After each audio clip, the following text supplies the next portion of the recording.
India की politics पूरी तरह बदल रही है।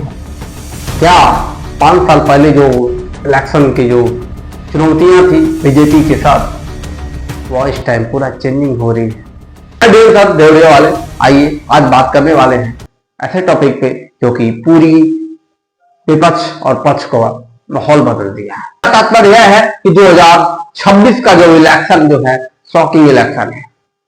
आपने देखा वेस्ट बंगाल में चुनौतियां, बीजेपी वहां जीत गई जहां की ओपोजिशन का सबसे बड़ा रोल था।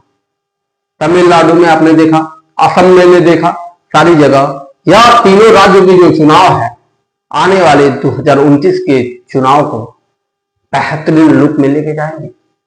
आने वाले 2029 में जो हमारे पीएम कौन दावादार होगा, विपक्ष होगा कि पक्ष होगा, सारी चीजें जानेंगे इस क्लास में। चलिए बात करते हैं। देखिए, कहने का तात्पर्य है कि तमिलनाडु में जिस प्रकार एक्टर की पॉलिटिक्स लौट आई, आपका ऑपोजिशन सर्वाइवल मोड में दिख रहा है और क्या इंडिया एक नए पॉलिटिकल लीडर में इंटर कर चुका है, सवाल यही है। सारी चीजें आप लोग के दिमाग में जो चल रहा है वो चीजें हम लोग बताएंगे। चलिए दूसरा चीज हम लोग बात जानेंगे कि परिचय थोड़ा हम लोग दे देंगे कि 2026 का इलेक्शन का जो मैटर चीजें हैं थोड़ा सा इस पर बात कर रहे हैं मेरे प्यारे साथियों। क्या चीजें हैं? सबसे बड़ी चीज है कि नेशनल सिग्निफिकेंस, राष्ट्रीय महत्व। एक चीज मैं आप सभी को कहना चाहूंगा, 2026 का जो चुनाव है राज्यों में, यह चुनाव नहीं है, दिल्ली तक इसकी यह चुनाव डिसाइड करता है कि दिल्ली में कौन बेहतरीन कंट्रोल कर रहा है। तो मेरे प्यारे साथियों, यह चुनाव इष्ट का जबरदस्त माहौल खड़ा कर दिया। और पहले था कि इष्ट में मजबूत नहीं थी बीजेपी, लेकिन अब वहां अपना बीजेपी तगड़ा मजबूत बना लिया। चलिए दूसरा चीज मेरे प्यारे साथियों, वेस्ट बंगाल, असम, तमिलनाडु तीनों बड़े राज्यों की चुनाव हो चुका आप देख रहे हैं। और 2029 की लोकसभा की दिशा यही तय कर देगी कि भाई 2029 में अगला पीएम कौन होगा, अगला पीएम कौन होगा। ये चीजें हैं। और रीजनल और जो नेशनल पार्टी का जो बैलेंस था वो बैलेंस बिगड़ गया। जिस चीजें पे नेशनल पार्टी और नहीं टक्कर ले पा रही थी, लेकिन पट अपना ऐसा मोड, ऐसा स्ट्रेटजी चेंज किया कि आज बीजेपी हर राज्य में अपनी रूलिंग पार्टी बेहतरीन रोल वादा कर रही है। तो चीजें मेरे प्यारे साथियों, जब भी आप बेहतरीन काम करेंगे तो जाहिर बात है कि टारगेट सबसे बड़ी चीज है जिंदगी में, टारगेट होना चाहिए। चाहे धूप हो, चाहे गर्मी हो, चाहे बरसात हो, आपका टारगेट नहीं विचलित होना चाहिए। तो चीजें मेरे प्यारे साथियों कि 2026 का इलेक्शन क्यों इंपॉर्टेंट था, थोड़ा सा इस पर हम लोग बात कर लेंगे मेरे प्यारे साथियों। रीजन है, इंडिया वर्ल्ड की सबसे बड़ी डेमोक्रेसी है, प्रजातंत्र वाली हमारा देश है। और यहाँ पे 160 करोड़ की आबादी में जो चीजें जलवा होती है वह इलेक्शन पर डिपेंड होता है। देखिए, इसलिए स्टेट इलेक्शन सिर्फ स्टेट तक नहीं लिमिटेड नहीं रहते, उनका असर दिल्ली तक रहता है। ठीक है, बात यह सवाल यह है कि 2026 का इलेक्शन इंपॉर्टेंट क्यों था, सबके दिमाग में गुजर रहा है। रीजन यह है, बीजेपी अपना एक्सपेंशन, मतलब बीजेपी अपना मतलब हर राज्य में अपना कब्जा करना चाहती है।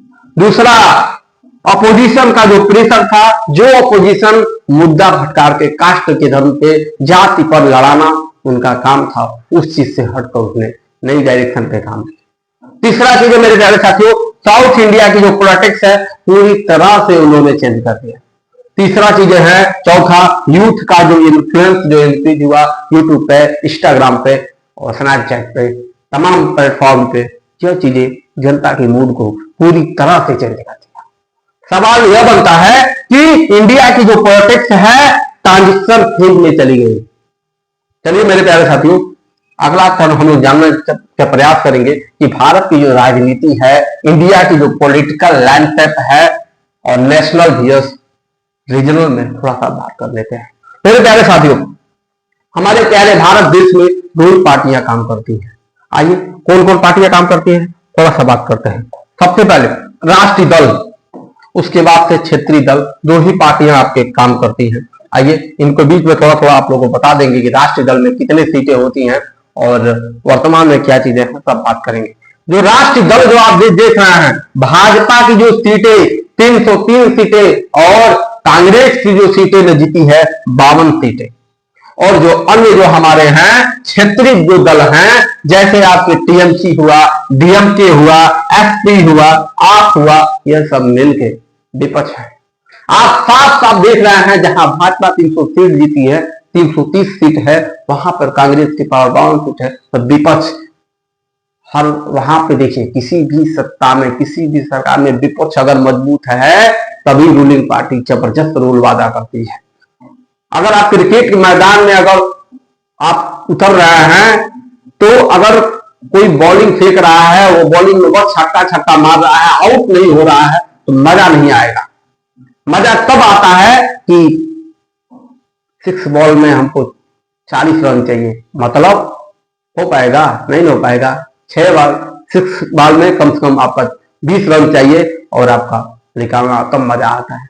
जितना रूलिंग रहेगा तभी मजा आता है लड़ाई लड़ने में। आइए, रीजन है कि वर्तमान जो राजनीति का जो माहौल है, भारत में राष्ट्रीय और क्षेत्रीय पार्टी की जंग तेजी हो रही है। बीजेपी एक नेशनल फोर्स के रूप में एक्सपेंड कर रही है, जबकि रीजनल पार्टी अपने आइडेंटिफाई और वोटर बेस को मजबूत कर रही है। पहले के जमाना में होता था, आज के 10 साल पहले की जो राजनीति पॉलिटिक्स होती थी, उस टाइम आपका धर्म पे, जाति पे, ये हमारे कास्ट पे कम वोट, लेकिन इस टाइम सारी चीजें चेंज हो चुका है। पहले आपका सोशल मीडिया नहीं था, 10 साल 12 साल 15 साल पहले कहां इतना यूट्यूब पे चीजें थी। हमको याद है 2007 में बड़ा वो टीवी पे हम देखते थे अपना टीवी, कहां जानते थे हम अभी एक मोबाइल में आएंगे दिखेंगे, डीएम सर कभी टीचर होंगे, तो चीजें मेरे ख्याल से सबसे चीजें मोबाइल उठी सुती आपके पास रहता है, तो चीजें उसे माइंड का जो नैरेटिव हुआ लोगों का चेंज हो गया, तो हर जगह तो चीजें हैं। तो ये चीजें हैं आपके यूपीएससी में क्या और एसएससी में क्वेश्चन क्या क्या आएगा, ये भी थोड़ा सा बात कर लीजिए। Federal system, multi party democracy और आर्टिकल 356 के रेलेवेंस, ये सारी चीजें आप लोग पढ़ लीजिएगा, या आप सभी के एग्जाम में क्वेश्चन इंपॉर्टेंट है। मेरे राजीव साथियों, सबसे बड़ी चीज है कि बंगाल का फ्लॉप। बंगाल में 2011 से लेके अभी तक ने कोई भी पार्टी वहां पे कब्जा नहीं था। ममता दीदी का पूरा जबरदस्त जोन था, हमने पिछली क्लास में सारी चर्चाएं की हैं, अगर पूरा वीडियो जाइए तो देख लीजिए क्लास को। लेकिन मेन पॉइंट पर हम लोग सिर्फ बातें करेंगे कि सबसे बड़ी शौक वेस्ट बंगाल से, जहां रीजनल डोमिनेंस स्ट्रॉन्ग माना जाता था, जो क्षेत्रीय पार्टी की वहां इतनी मजबूत, इतनी पकड़ थी कि कहा नहीं जा सकता है, लेकिन वहां भी अपना बीजेपी अपने स्ट्रेटजी सारी चीजें चेंज करके अपनी जीत हासिल कर ली। तो कुछ ना कुछ हट के तो काम करना होगा, उसी प्रकार सिलेक्शन होता है। सिलेक्शन में आपको स्ट्रेटजी बनना पड़ेगा। 24 घंटा पढ़ने से कुछ नहीं होता है, 8 ही घंटा पढ़िए, लेकिन स्टडी स्मार्ट स्टडी करिए, ये चीजें होती हैं। सिर्फ वीडियो देखने से सिलेक्शन नहीं होता है। डीएम सर भी चाहते तो 12-12 घंटा का मैराथन ले लेते, बट वो चीजें नहीं है। स्मार्ट पढ़िए, चीजें हैं। सवाल यह है कि रीजन ऑर्गेनाइजेशन इसका पावर जबरदस्त है, या ग्राउंड लेवल पे स्ट्रेटजी इसका मौजूद बना के रखिए। हल्का सा कुछ करते हैं।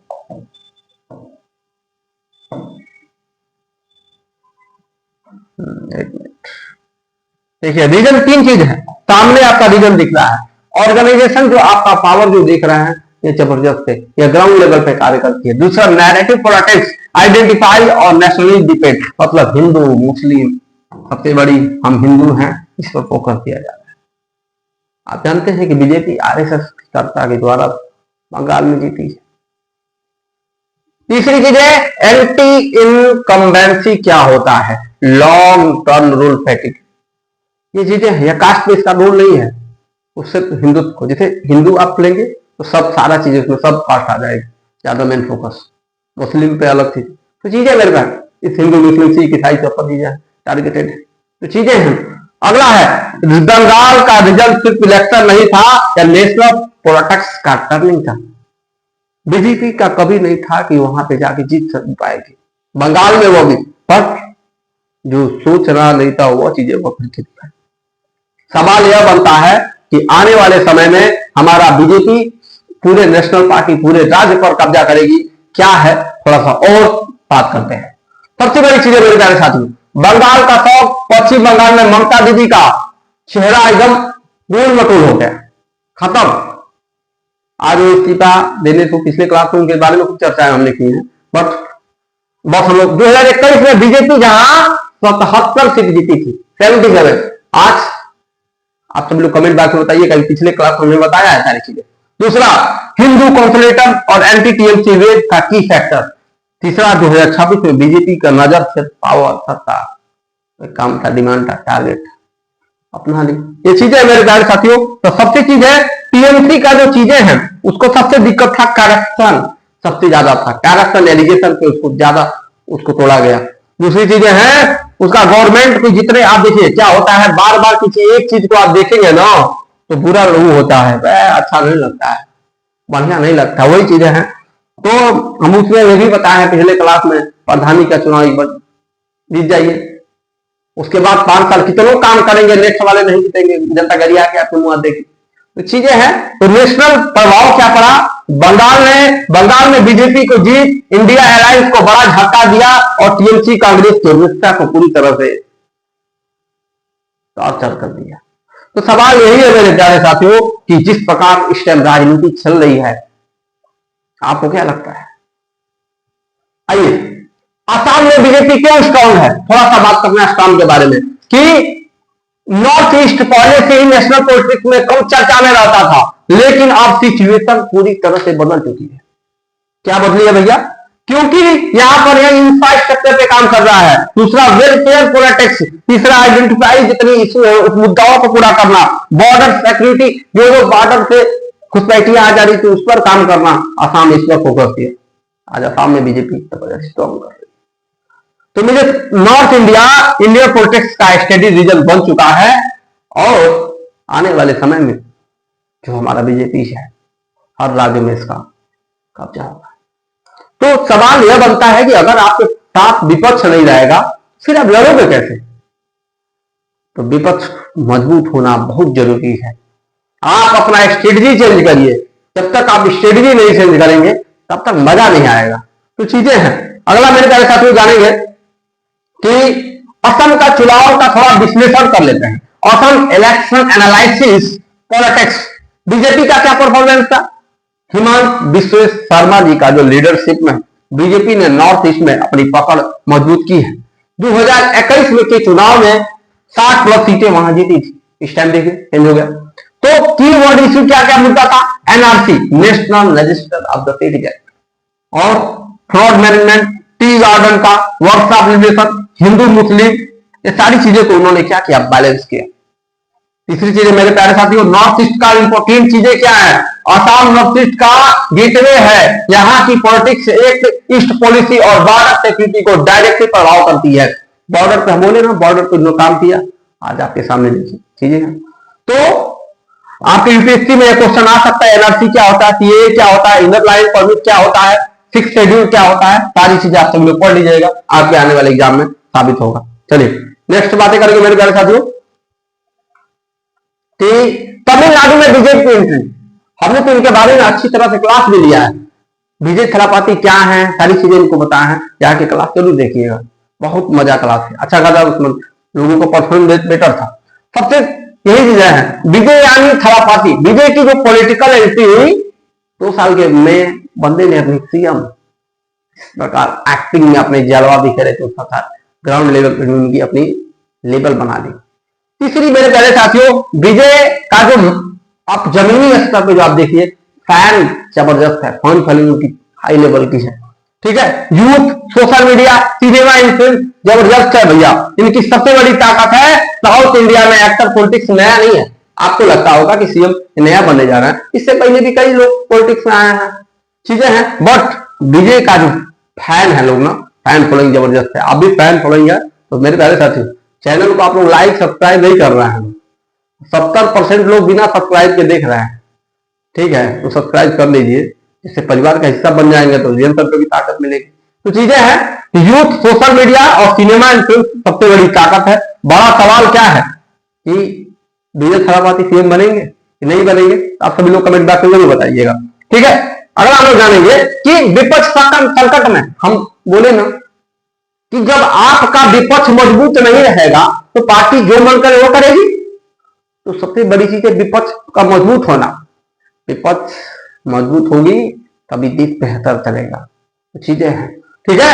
तो इंडिया अलायंस जो है क्या है, थोड़ा क्रेक दिख रहा है क्या भैया? सीट सर्विंग पर डिसएग्रीमेंट टीएमसी कांग्रेस टेंशन और आप कांग्रेस कॉन्फ्लिक्ट ने इंडिया ब्लॉक को इंटरली कमजोर कर दिया।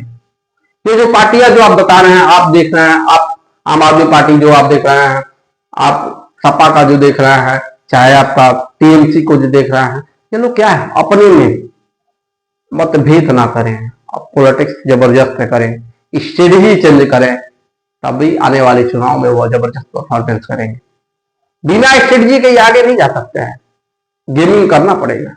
बिना गेम के आने वाले समय में हमारे यूपी का भी चुनाव होने वाला है, तो स्ट्रेटजी अभी से ही जितने हमारे पार्टियां हैं क्षेत्रीय वो अपने पे मजबूत बनाए, तभी आगे चल के वो जंगल की शेर बनेंगी। तो चीजें हैं। कांग्रेस की चुनौतियां क्या है? कांग्रेस अभी भी एक national level leadership vacuum face कर रही है। यहाँ की स्टेट लीडर स्ट्रांग है, लेकिन एक यूनिफाइड नेशनल नैरेटिव एब्सेंट है। मतलब क्या है? फोकस तो कर रही है, बट फोकस में वो मजबूत नहीं हो पा रही है। जितने बढ़िया बढ़िया नेता थे कांग्रेस के, सब टूट के निकल गए, वो बीजेपी में चले गए। तो चीजें हैं, आप कितने लड़िए, उन लोगों का जहां मौका वहीं पर कूद के निकल जाएंगे। पलटू चाचा नहीं चीजें हैं। क्या विपक्ष वापसी करेगा? केरला में लेफ्ट, कर्नाटका में कांग्रेस और तेलंगाना में डिफरेंट दिखाते हैं। ऑपोजिशन डेट नहीं है, लेकिन कोऑर्डिनेशन एक मैसिव चैलेंज है, चुनौतियां हैं। तो सारी चीजें मेरे प्यारे साथियों, जब तक विपक्ष मजबूत नहीं होगा तब तक मजा नहीं आएगा। सबसे चीज मेन प्रॉब्लम है यहाँ पर लीडरशिप का कंफ्यूजन है। कोई लीडर कर रहा है नेताओं को। दूसरी चीज है अलायंस इशू, मुद्दा तीन भटक चुके हैं। तीसरा रीजनल समझिए वहां पे क्या चीज मांग रहा है। किसी को बुखार हुआ है, वहां पे उसको बीपी का दवाई देंगे तो मजा देगा नहीं। सवाल यही है, बंदा उसको बुखार है तो बुखार का दवाई खिलाइए, बीपी का देंगे तो उसका ब्लड प्रेशर हाई हो जाएगा, फिर ब्रेन हेमरेज हो जाएगा। यही चीजें गलती कर रही है। ठीक है, अगला चलिए, अगला बात करेंगे सोशल मीडिया की भूमिका। अब सोशल मीडिया पे जो चीजें थोड़ा सा अध्ययन करके आइए, जो चीजें आप सोशल मीडिया पे बात रख रहे हैं, एक एक लोगों का, आपके जो चाहने वाले हैं उनके दिल पे खुद पहुंच रहा है। तो जो बातें बोलिए एक तरीका से बोलिए, बेहतरीन तौर से बोलिए, अन्यथा आपका करियर जिस प्रकार से डिस्ट्रॉयड हो रहा है, आने वाले समय में तो बड़ी चुनौतियां हो जाएंगी। तो ठीक है, तो सबसे पहले अब देखिए, भाजपा आईटी सेल में 50 करोड़ उपयोगकर्ता तक पहुंच चुकी है। इंफॉर्मेशन टेक्नोलॉजी में आपका यूट्यूब, फेसबुक, स्नैपचैट, इंस्टाग्राम या 50 करोड़ तक कब्जा कर चुकी है। 160 करोड़ की आबादी में 50 करोड़ तक, आप समझिए। अब विपक्ष वाले कहा है? विपक्ष का डिजिटल अभियान मुद्दों पर ध्यान केंद्रित नहीं है। इनका विपक्ष, इनका ना सोशल मीडिया पे जबरदस्त, इनका मेन फोकस नहीं है। अरे भाई, जो दिखता है वही दिखता है, कहावत है। जो बूढ़े बुजुर्ग कह के चले गए हैं वो गलती नहीं कहे हैं। तो चीजें मेरे प्यारे साथियों, इस पर काम करना होगा। युवाओं को उनको अट्रैक्शन करना पड़ेगा और भ्रामक जो भी सूचनाएं हैं उन सबको बेहतरीन तौर से काम करना होगा।